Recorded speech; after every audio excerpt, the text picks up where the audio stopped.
ব্রেকআপের 5 বছর পর মেয়েটার কাছে ছেলেটার ফোন আসে। হ্যালো, কে বলছেন? জানতাম তুমি আমাকে চিনতে পারবে না। কে আপনি? তোমার সেই পাগল যে তোমাকে পাগলের মতো ভালোবাসতো। ও আপনি তো ফোন দিছেন কেন? আমি ফোন রাখলাম। একটু দাঁড়াও প্লিজ, একটু কথা বলবো। আমি অপরিচিত কারোর সাথে কথা বলি না। একটা সময় তো অনেক পরিচিত ভাবতে আমাকে। কালকে তোমার বিয়ে, তাই না? শুনেছেন যখন, তাহলে আবার বলছেন কেন? তোমার মুখ থেকে শুনতে চাই। ঠিকই শুনছেন, কালকে আমার বিয়ে। কি বলবেন বলেন। তোমার সাথে যেদিন শেষ কথা হয় সেদিন একটা কথা বলেছিলাম, মনে আছে? কি কথা? এটাও মনে নেই?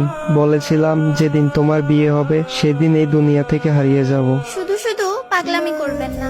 সত্যি আমার কপালটা একবারেই খারাপ। ভেবেছিলাম আমার মুখে কথা শুনে বলবে তুমি কি ভেবেছো, তুমি মরে গেলে আমি বেঁচে থাকবো, কিন্তু ভুল ভেবেছিলাম। তুমি তো আমাকে ভালোই বাসনি কোনোদিন।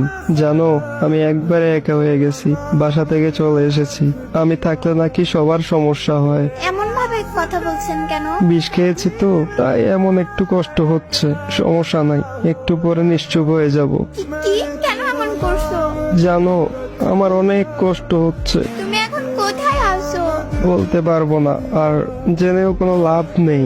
আমাকে বাঁচাতে পারবে না। মৃত্যুর আগে একটু কথা বলবো তোমার সাথে, শুনবে? বলো কোথায় আছো? ওই এত কান্না করছো কেন?